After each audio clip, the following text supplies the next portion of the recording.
Class 10 का start करें। Math का चैप्टर आपका जो दिया गया है कोऑर्डिनेट ज्योमेट्री निर्देशांक ज्यामिति, इसके बारे में आज आपको बताया जाएगा। तो इससे पहले आप क्लास 9 में पढ़ चुके होंगे कोऑर्डिनेट ज्योमेट्री के बारे में, जिसमें आपको बताया गया होगा कि निर्देशांक ज्यामिति की आवश्यकता क्यों पड़ती है। तो एक बार फिर से आपको बता दिया जा रहा है कि अगर किसी तल पे आपको कोई बिंदु दिया गया हो, सपोज दैट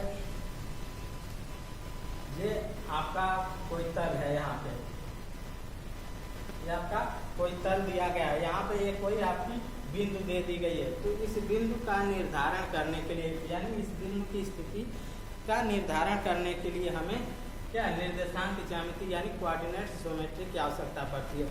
तो कोऑर्डिनेट ज्योमेट्री निर्देशांक ज्यामिति के बारे में सबसे पहले जानकारी जिन्होंने दी थी और कोऑर्डिनेट ज्योमेट्री के उपयोग के बारे में बताया था, वो हमारे फ्रांस के महान गणितज्ञ थे रेने डेकार्ट, उन्होंने बताया था। तो पिछली कक्षाओं में आपको ये भी बताया जा चुका होगा कि एक तल पे किसी बिंदु की स्थिति निर्धारित करने के लिए हमें निर्देशांक अक्षों के एक युग्म की आवश्यकता पड़ती है। निर्देशांक अक्षों के बारे में आपको बता दिया गया होगा क्लास 9 में। ये आपके अक्ष होते हैं, एक एक्स होता है, एक वाई अक्ष होता है। इधर आपका वाई डैश हो जाता है, ये आपका क्या एक्स डैश हो जाता है। और यहाँ पे ये आपका क्या होता है, ये पॉइंट, जिसे हम क्या बोलते हैं, मूल बिंदु। मूल बिंदु इसे हम बोलते हैं, ठीक है, क्लियर।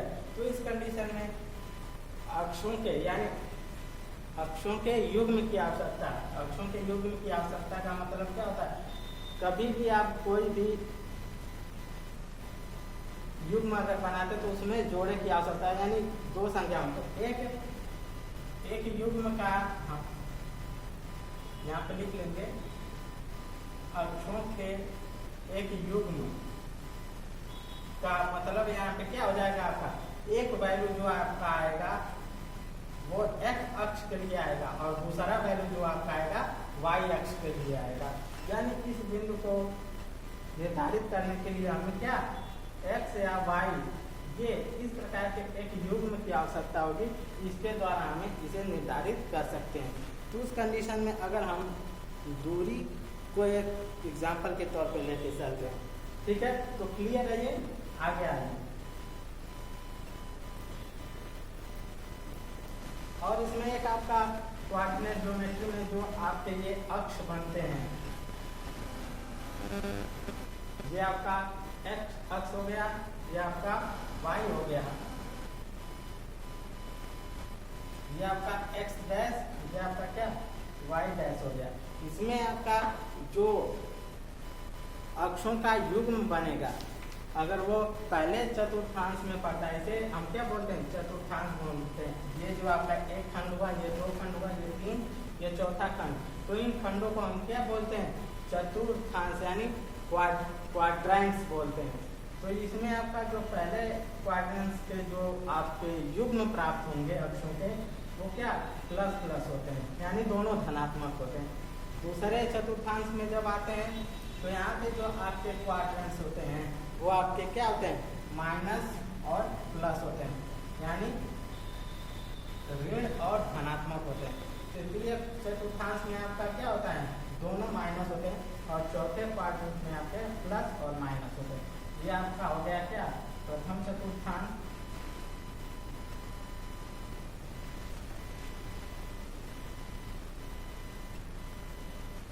ये आपका हो गया द्वितीय,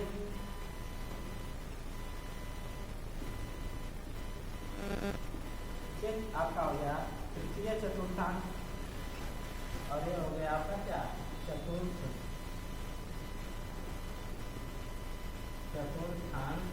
जिसे क्वाड्रेंट्स आप बोलते हैं, ठीक है। ये चीजें आपकी क्लियर है। अब अगर हम बात करते हैं इसमें कि इतना समझ में आया, ठीक है।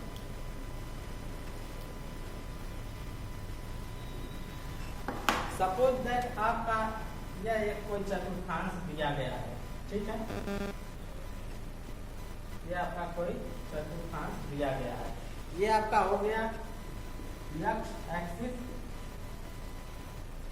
और ये आपका हो गया क्या, वाई एक्सिस।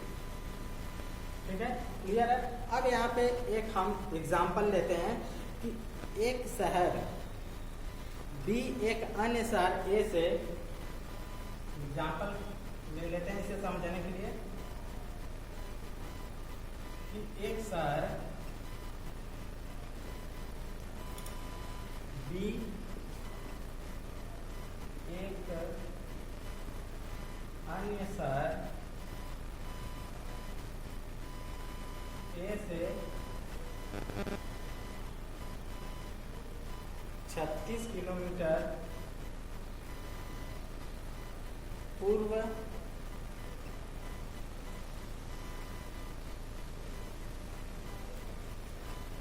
और 15 किलोमीटर उत्तर की ओर है।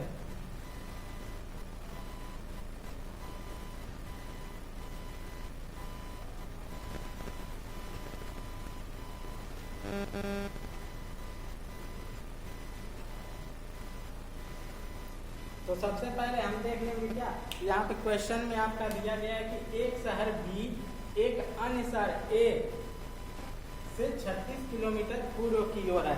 तो सबसे पहले क्या, अन्य शहर ए यानी पहले जो दूसरा शहर आपका ए दिया गया उससे 36 किलोमीटर की दूरी पे। तो सबसे पहले ये जो आपका एक्सिस बना है इस पे हम किसी ए पॉइंट को, जो आपका पहला शहर ए है, ए पॉइंट को हम यहाँ पे क्या करेंगे, निरूपित करेंगे। यानी सपोज दैट क्या, ये जो हमारा पॉइंट हो गया यहाँ पे ये ए बिंदु हो गया। अब सवाल में कह रहा है क्या कि बी शहर जो है वो ए शहर से 36 किलोमीटर पूर्व की ओर है। तो आप जब मैप पढ़े होंगे तो मैप में आपको ऊपर की ओर क्या आपका होता है, नॉर्थ होता है, नीचे की ओर आपका साउथ, इधर आपका दाहिने तरफ ईस्ट हो गया और बाएं तरफ आपका क्या होता है, वेस्ट हो जाता है। क्लियर है। तो ठीक एक्सेस पे यानी जो हमारे अक्ष होंगे इस पे भी हम पूर्व पश्चिम की ओर अगर बढ़ेंगे तो ठीक मैप के अनुसार, जैसे मैप में आपका पूर्व पश्चिम उत्तर दक्षिण होता है उसी प्रकार से इस पे भी हम बढ़ेंगे। तो 36 किलोमीटर पूर्व की ओर का है तो ये आपका हो गया, सपोज अगर यहाँ से हम यहाँ पे आए, ये पॉइंट जो आपका हो गया यानी ये यहाँ से इधर यानी ये पूर्व की ओर ये दूरी आपकी हो गई 36 किलोमीटर पूर्व की ओर, यहाँ यहीं तक आपकी सीमित हो जा रही है और ये दूरी है क्या 36 किलोमीटर की। क्लियर है ये। अब दूसरी बात क्या कह रहा है कि यही जो बी शहर आपका है ये ए शहर से 15 किलोमीटर उत्तर की ओर है। अब ये 36 किलोमीटर हो गया पूर्व की ओर। अब यहाँ से हम क्या करेंगे, 15 किलोमीटर पूर्व की ओर जाएंगे यहाँ से इस प्रकार से। तो सपोज दैट यहाँ से यहाँ तक की ये अगर हम ऊपर जाते हैं तो ऊपर हमारा यहाँ पे नॉर्थ होता है उत्तर की ओर, उत्तर की ओर जाने के बाद ये हमारा क्या प्राप्त होता है 15 किलोमीटर। तो इस कंडीशन में अब हमारी बात आती है आगे क्वेश्चन में क्या कहता है कि आप शहर बी की शहर ए से दूरी बिना वास्तविक मापन के किस प्रकार ज्ञात कर सकते हैं। यानी ए से बी, ये आपका बी पॉइंट हो गया, ये शहर बी हो तो ए से बी की दूरी यानी किसे कह रहा है क्वेश्चन में, ये जो दूरी आपकी होगी सपोज दैट x, तो x का मापन आप किस प्रकार से करेंगे। क्लियर है। तो इस प्रकार के कंडीशन में आपको इसका नाम हम कुछ भी दे सकते हैं, ए भी जानकारी के लिए सी पॉइंट कर सकते हैं। तो इस कंडीशन में आपका क्या हो जाता है, ये दूरी ए बी की दूरी मापने के लिए हम यहाँ पे पाइथागोरस प्रमेय का आप उपयोग कर सकते हैं। पाइथागोरस प्रमेय ट्रिग्नोमेट्री में आपको बताया गया होगा पाइथागोरस प्रमेय के बारे में। ये आपका आधार हो गया, ये आपका लंब हो गया और ये क्या आपका हो गया हाइपोटेन्यूस, जिसे ए बी सी दे दें, ये नाम दे देते हैं। ये आपका समकोण त्रिभुज हो गया। तो पाइथागोरस प्रमेय की बात करें,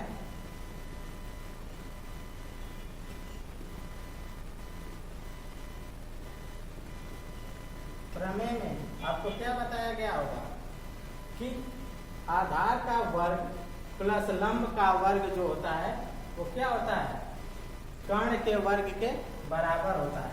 तो यही बात, आधार का वर्ग धन लंब का वर्ग बराबर होता है कर्ण के वर्ग के। तो ये आपका यहाँ पे क्या हो गया, ये पॉइंट, ये आपका आधार हो गया, ये आपका क्या हो गया, यहाँ पे लंब हो गया, और ये आपका क्या हो गया, कर्ण हो गया। ठीक है।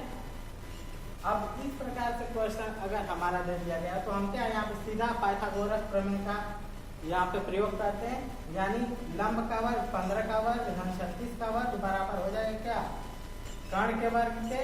तो कर्ण बराबर हो जाएगा क्या, अंडर रूट 36 का वर्ग धन 15 का वर्ग। यहाँ से हम कैलकुलेशन करके क्या हम AB की दूरी को ज्ञात कर सकते हैं। क्लियर है ये। अब ठीक इसी प्रकार से दूसरा एक एग्जाम्पल लेते हैं। अब कोऑर्डिनेट्स पे आते हैं।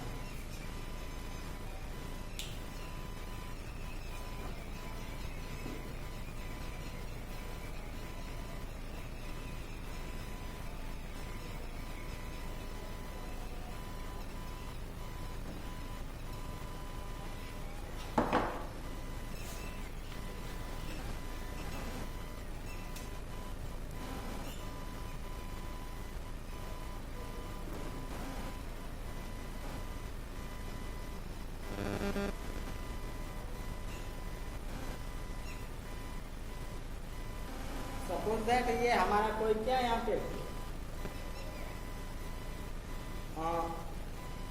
निर्देशांक दिए गए हैं यहाँ पे आपके बिंदु, ये आपका x अक्ष हो गया, ये क्या हो गया y हो गया, ये आपका हो जाता है y डैश, ये हो जाता है x डैश। ठीक है।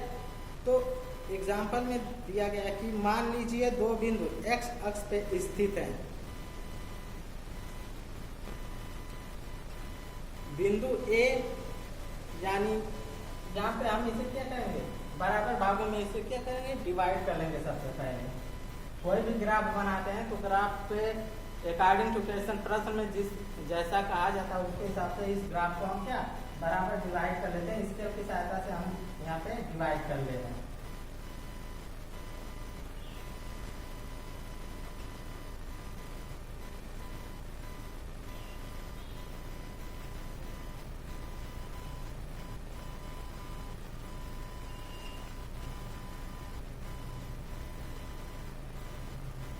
ठीक है।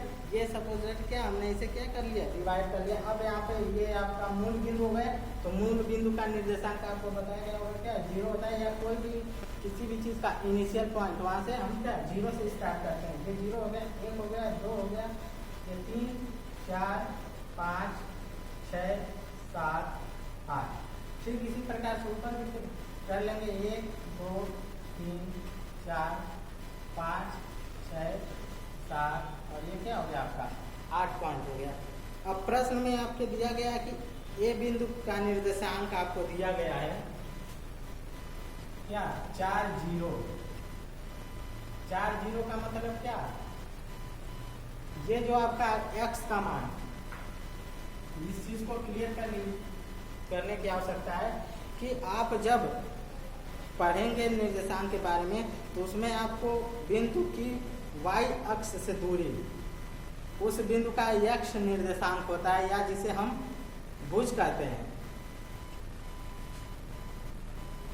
किसी बिंदु का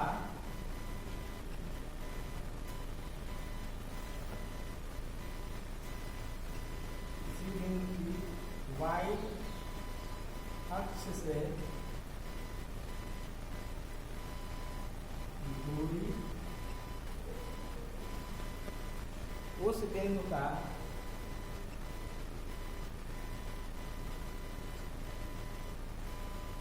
x निर्देशांक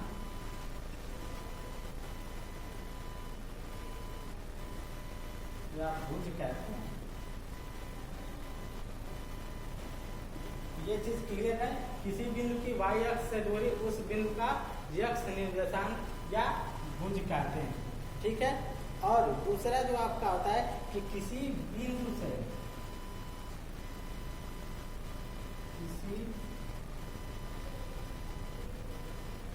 बिंदु की यक्ष अक्ष से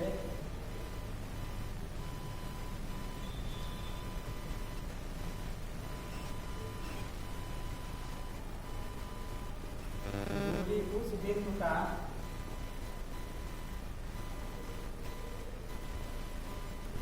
y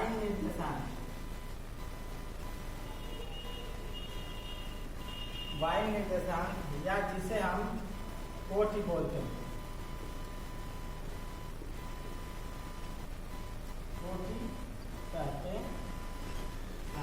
ये दो पॉइंट है, इंपॉर्टेंस है दिमाग में। भुज किसे कहते हैं, कोटि किसे कहते हैं। कभी कभी ये क्वेश्चन आपसे पूछे जा सकते हैं कि किसी बिंदु की y अक्ष से दूरी उस बिंदु का x निर्देशांक या भुज कहते हैं, और कोटि के संबंध में किसी बिंदु की x अक्ष से दूरी उस बिंदु का y निर्देशांक या कोटि कहते हैं। अब यहाँ पे क्वेश्चन में आपको दे दिया गया ए बिंदु का निर्देशांक 4 और 0, यानी क्या 4 0 का मतलब यहाँ पे क्या x का मान दे दिया है 4 और y आपका दे दिया गया है यहाँ पे 0। तो इसके अकॉर्डिंग हम ग्राफ पे पढ़ेंगे। ठीक है।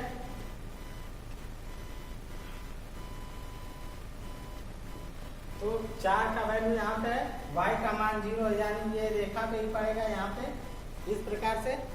तो ये आपका जो बिंदु है यहाँ पे इसे हम क्या 4 और 0 से प्रदर्शित करेंगे। ठीक है। अब ठीक इसी प्रकार से आपका B बिंदु का निर्देशांक यहाँ पे दे दिया गया है। B बिंदु का निर्देशांक आपका क्या दिया गया है 6 और 0, यानी यहाँ पे x = 6 दिया है और y = आपका क्या हो गया 0। तो अब यहाँ पे x का मान 6 मान लेंगे और y क्या 0 है, यानी इसी बिंदु पे इसी लाइन पे ये पड़ेगा। ये आपका हो गया क्या 6 0। क्लियर है इतना।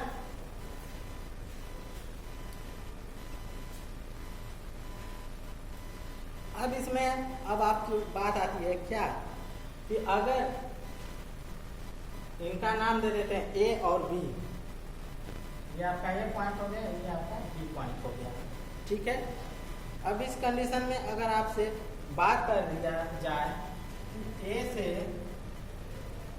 B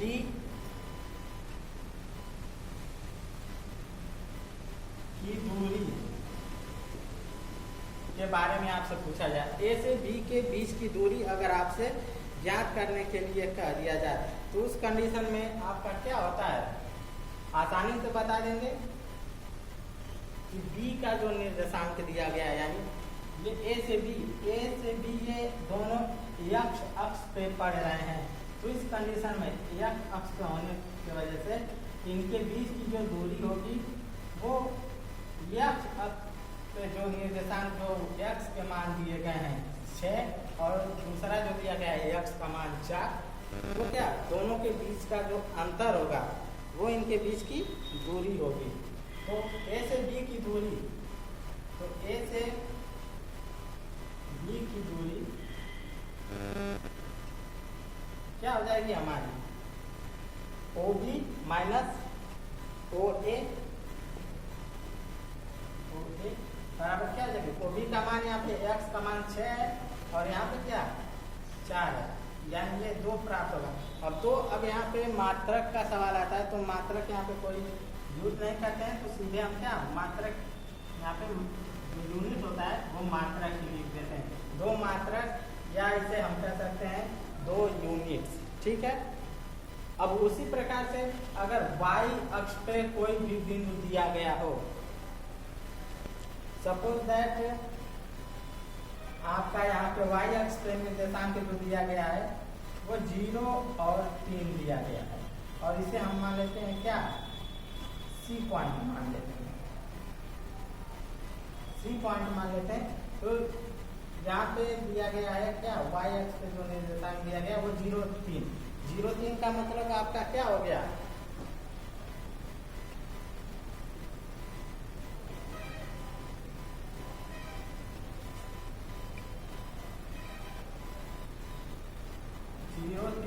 यानी सी बिंदु का निर्देशांक आपका दिया गया 0,3। 0,3 में यानी x इक्वल टू 0 और y इक्वल टू यहाँ पे क्या दे दिया गया है, 3 आपका दे दिया गया। तो x का मान 0 है तो वो आपका क्या लाइन पे रहेगा, y का मान 3 दिया है तो 3 जहाँ पे वहाँ पे हम इस युग्म को क्या करेंगे, निर्धारित करेंगे, प्रदर्शित करेंगे, दिखाएंगे स्केल की सहायता से। क्लियर है। दूसरा पॉइंट यहाँ पे आपका दे दिया गया है क्या, डी बिंदु दे दिया है। डी बिंदु का निर्देशांक आपको दिया गया है क्वेश्चन में यहाँ पे 0 और 8। 0 और 8 का मतलब क्या, x इक्वल टू 0 दिया गया और y इक्वल टू यहाँ पे 8 दिया गया। तो 8 जहाँ पे है ये पॉइंट डी आप मान लीजिए और यहाँ पे ये आपका जो युग्म है 0 और 8 इसे यहाँ पे निर्धारित कर दीजिए या प्रदर्शित कर दीजिए। ठीक है। अब इस कंडीशन में अगर आपसे पूछा जाए कि C और D के बीच की दूरी, C और D के बीच की दूरी, इसके बारे में तो C और D के बीच की दूरी आपकी क्या हो जाएगी।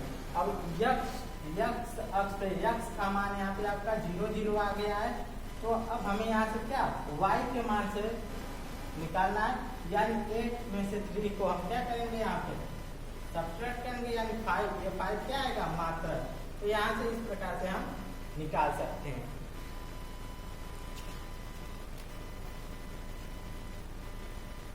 क्लियर है। और इन निर्देशांकों को दिखाने के लिए क्या हम निर्देशांक ज्यामिति का सहारा लेते हैं। अब आगे के जो कुछ इसमें